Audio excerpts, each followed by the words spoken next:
Pag-usapan naman natin ang naganap na impeachment trial at iba pang mga ganap sa politika. Makakausap natin ang isang political analyst, dating kalihim, at isa sa mga host ng 4 Alas. Walang iba kundi si Sir Ronald Llamas. Magandang hapon, Sir Ronald. Magandang hapon din, Nina. Kamusta ka? Mabuti naman po. Ang una kong tanong ay may kinalaman sa scam.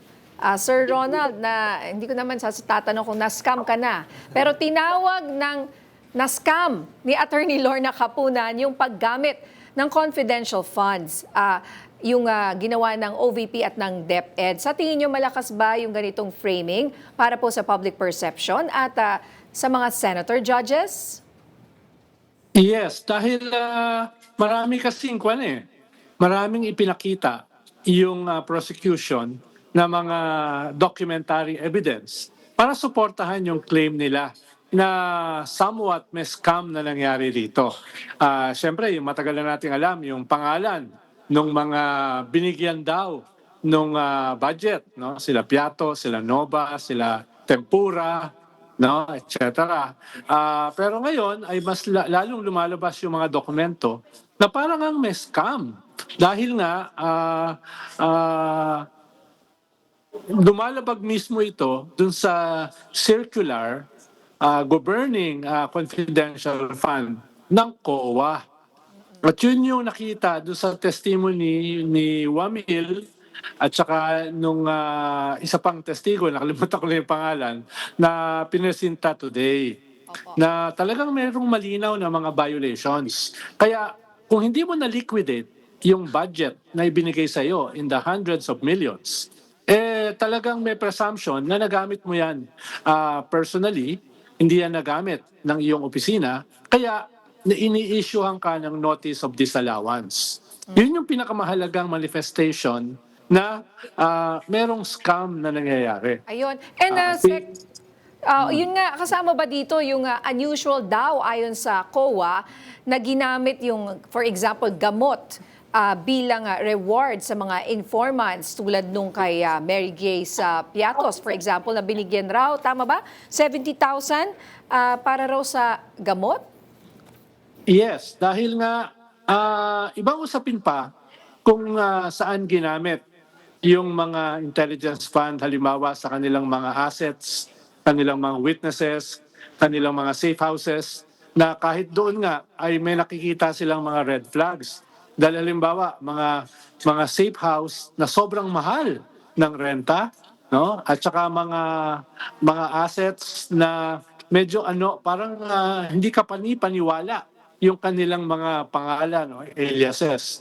Pero ibang usapin pa yung itong mga aliases na ito ay may mga gastos katulad ng mga grocery, katulad ng furnitures, katulad ng mga gamot na clearly bawal.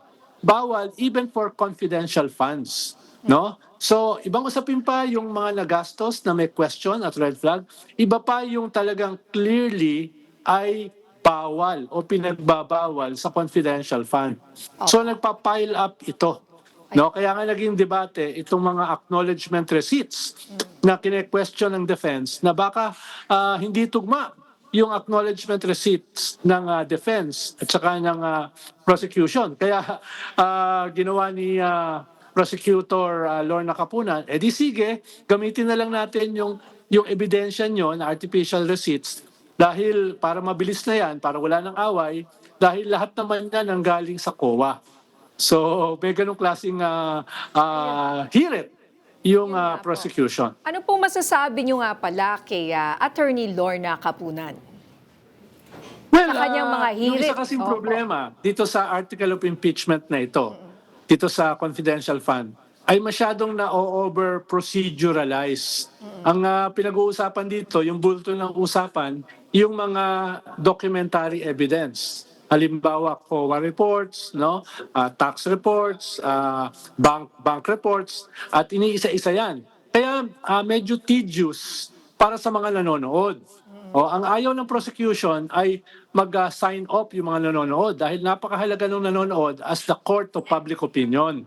No, so ang ginagawa ni Lorna Capunan, medyo pinapasaya niya ng konti No, halimbawa, sasabihin niya, para matapos na ito dahil gusto ko pang manood ng pelikulang The Odyssey. No? Or sasabihin niya ay, sige, yung ebidensya nyo lang gamitin natin. Na usually hindi ginagawa sa isang korte. No? Gagamitin mo yung ebidensya ng iyong kalaban. Para lang mapabilis. No? Opo. So, nagagamit ni Prosecutor Lorna Capunan yung na-maintain niya yung atensyon ng nanonood kahit papano. Opo. Dahil nga masyadong boring na para sa maraming nanonood, yung sobrang daming procedures, sobrang raming papeles na karamihan hindi naman nila naiintindihan. Opo. At kabilang nga dyan yung meron daw 111 disbursements sa loob lang ng isang araw noong December 23, 2022 na puro buong numero at walang butal.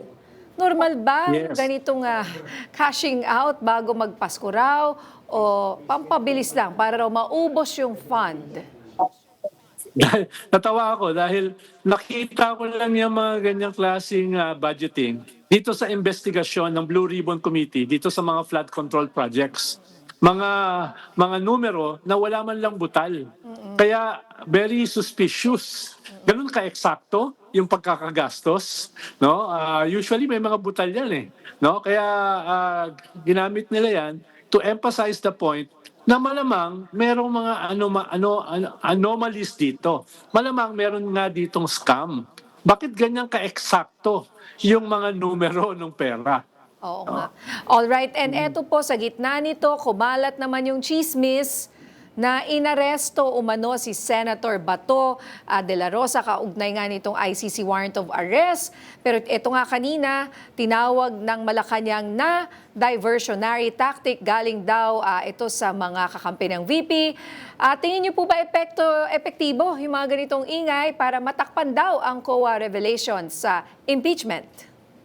Well, posible naman yon. Lalo na nanggaling kasi yung initial na balita o chismis sa mismong abogado ng ni Bato, si Attorney Jimmy Bundok, no? Yung kanyang mga patutsada na bad news. At sinuportahan naman ito ni isa pang abogado na isang fugitive, si Harry Roque. So malinaw, nagsimula ito sa kampo ng mga DDS.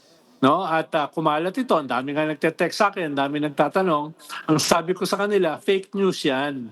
No? Fake news yung balita na yan. Kaya kumakalat ngayon yung chismis na baka ito ay bahagi ng isang another scam, no? Another conspiracy para i-divert yung attention ng mga tao doon sa lumalabas na compelling evidence dito sa impeachment trial. No? Hindi ko sinasabi na yan ay absolutely totoo. Pero the suspicion remain dahil nga doon sa konteksto, dahil doon sa mga circumstances na nangyayari around the impeachment. Pero kayo po, Sec Ronald, wala no? Fake news talaga. Walang namataan daw siya sa Amerika or something, nahuli doon. Wala akong Yes. ganon. Wala, at least for now, Opo, no, at for least now. yesterday, at least today, no, ay walang ganun walang basihan yung ganyang klaseng chismis. Ibang usapin kung bukas ay mahuhuli siya or sa isang linggo. Pero as of yesterday and today, lahat yan ay fake news lang. Opo. At samantala, napansin din, Sec Ronald, na parang hindi ito sumisipot si Senator Loren Legarda sa impeachment court ngayong linggo. I think since Monday. Ano po ang masasabi niyo dito patapos siyang, sampahan ng preliminary investigation, no? Ng ombudsman tungkol dun sa solar power energy niya at ng kanyang anak na si Leandro Leviste. Won't be surprised dahil ito siguro yung first time na nakasuhan siya ng ganyang kaseryosong kaso, plunder. At hindi lang siya, kundi yung kanyang anak. Kaya I'm almost sure ay ang dami niyang ginagawang pulong sa kanyang mga abogado, sa kanyang mga political operatives para mag-strategize. Paano ba haharapin ito? Lalo na, nakita niya na dalawa sa kanyang kapwa-senador ang nakulong, isa ay nagtatago, no, at may posible pang iba na makasuhan at makulong. Kaya sineseryoso niya ito dahil sa kanyang mahabang political career, no, ay ngayon lang siya nakaharap ng ganitong kaseryosong kaso. plunder ito, non-bailable ito. No? At kung ito ay sumampa sa Sandigan Bayan, kulong siya kaagad. Kaya tingin ko mas dun siya nagfo-focus ngayon rather than sa impeachment. Alright. Maraming salamat po sa inyong panahon, Sir Ronald Llamas. Magandang gabi po. Magandang gabi. Anytime, Nina. Thank you.